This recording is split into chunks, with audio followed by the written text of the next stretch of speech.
So this is Marazion Nature Reserve. It's owned by St Alban Estates and managed by the RSPB.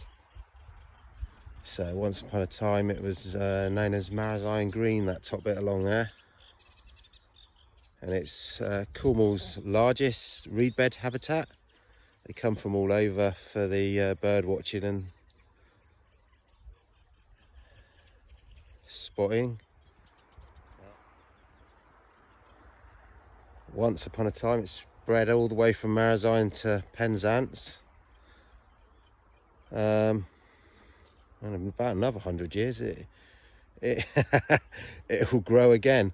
But yeah, it's they come I think there's 7 breeding pairs of bitterns here if you're into that sort of thing.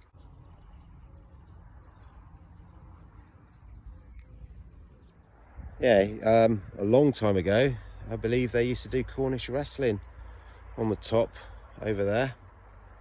It's just separated from the beach with a bar of shingle, really, a bit like Low Bar over near Helston.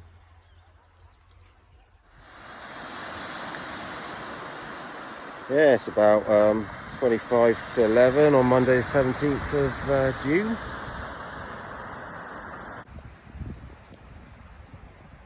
Welcome to Marazion.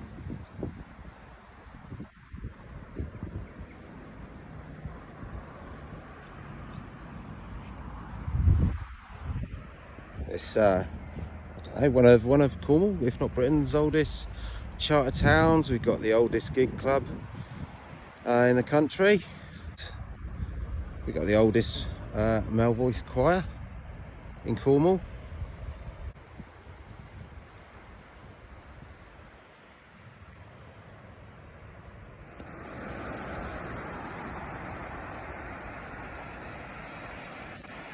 Bloody cracking morning. We changed this for the world. So around here in 1471, Sir John Arundel, the High Sheriff of Cornwall, was killed by cannon fire. Yeah, Mousehole over there, and up on the hill, if you can see it, cool church. So there's generations of our lot back there. The Spanish, they burnt it to the ground in 1595, and they also torched 3 ships in Penzance Harbour, which ironically one of them had the recast bells for the church. So yeah, we've got Henley Quarry, Newlyn and Penzance, back round to Golville and Longrock. Like I say, that was all Marston once. They used to do a lot of smuggling around here, as you probably know. I used to tell a tale about the White Lady, who'd, because obviously Marazion was a bustling town back then, and Penzance was, you know, creeping up. It really depended which town had been plundered the last, because the Spanish came, they did Mousehole and Penzance and Newlyn, and the French did Marazion. So it set different towns on the back foot, and the Cornish actually did Marazion as well. But anyway, I've digressed, haven't I? Yeah, the smugglers would obviously spread stories everywhere to put off nosy people getting in their way. So yeah, they spread stories about a White Lady hopping on your horseback as you travel between what was, you know, the 2 prominent West Cornwall towns. I don't know if you can see it over Chapel Rock. They're digging out the sand so the boats can get in there. So, you know, one of those never-ending sort of jobs, really. Beautiful day, isn't it?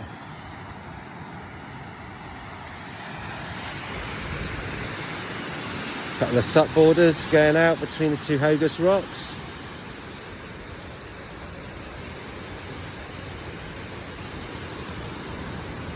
One man on his kayak out there.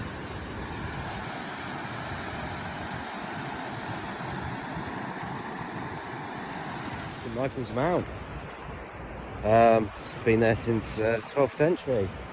Not the mount, the castle. Got history there. I think it's been under siege twice. And yeah, they cannoned what was it, a French man of war onto the beach there.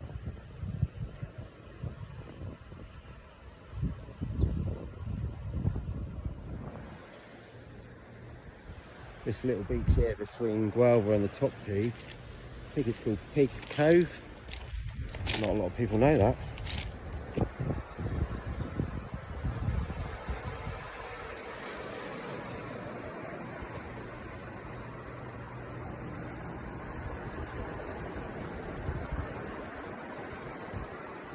Cudden and the Greve. Top Tee built about 1939. Got a little winch there, so someone like Peter Rowe will tell you how he mucked about like that on the Punson here in his childhood.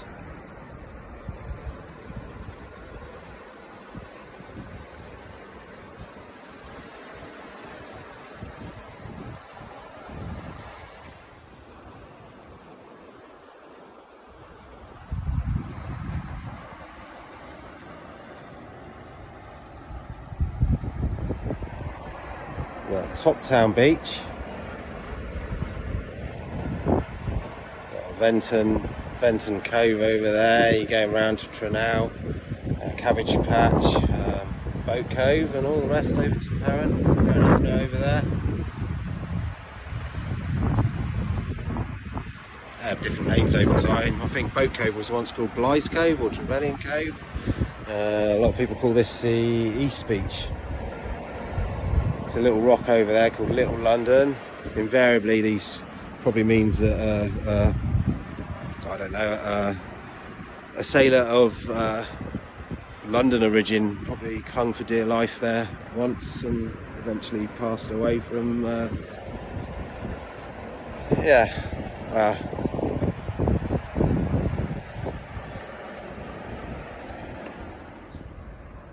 so every little cove and nook at one time would have had its little fishing boats here, little punts. There's evidence of that if you look closely wherever you go. In fact, I think up until about wartime, or 50s maybe, post-war, a lot of the old timers, they remember slips going down here on Top Town Beach for the boats. There's one up the end now.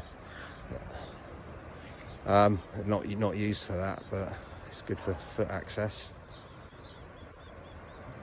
But the ocean and I guess climate change as well is taking its toll on some bits of the coastline.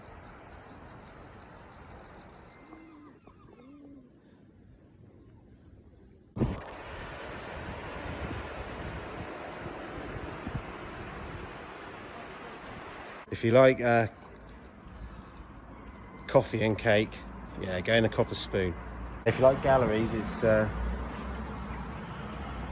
take your pick. Mount House over there, apparently it was built for a rich merchant. He was a privateer as well, probably involved in smuggling, and there's stories abound of a tunnel underneath it going to the mount. Ralph in the museum will tell you it's all lies. And if there's anyone who knows anything about everything in Marizan, it's Ralph. History. His dad's mate, Mr. Varco, lived in there as the undertaker. I think it might be a tall tale down to him. I think that's the first brick-built pub in the county or something. You want to talk to Ralph about all this sort of stuff? Let's go see. Bella, this way. Good girl. Come on. All the way. Good girl. Yeah, just ignore us. Most people do.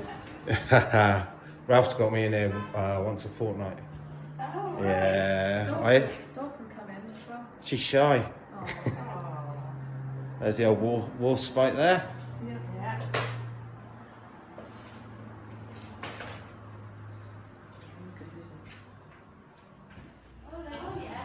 yeah, museum's completely free.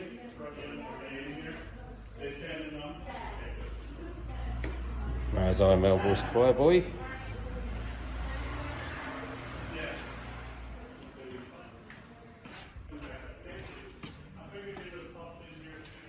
Town jail cell. So yeah, Marazine was a boom town really. So there's a lot of you know, drunkenness and skullduggery.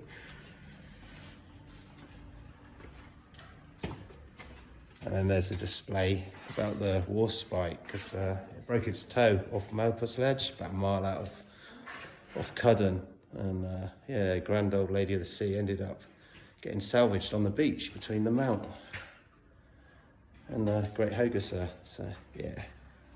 Anyway, I recommend you coming here.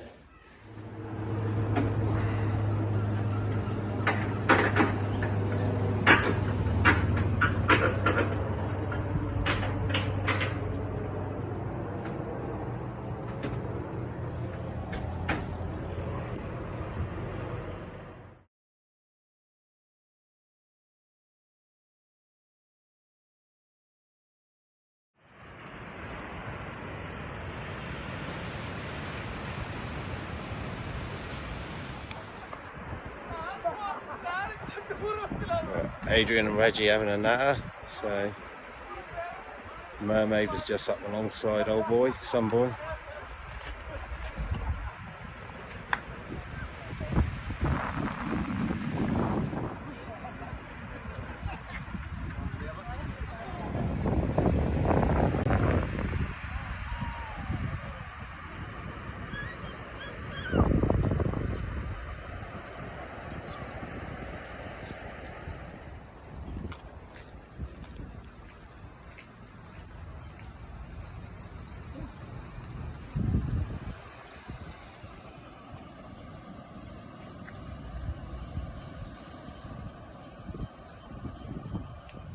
There she is again, the grand old lady of the sea. Both World Wars. New play park this season.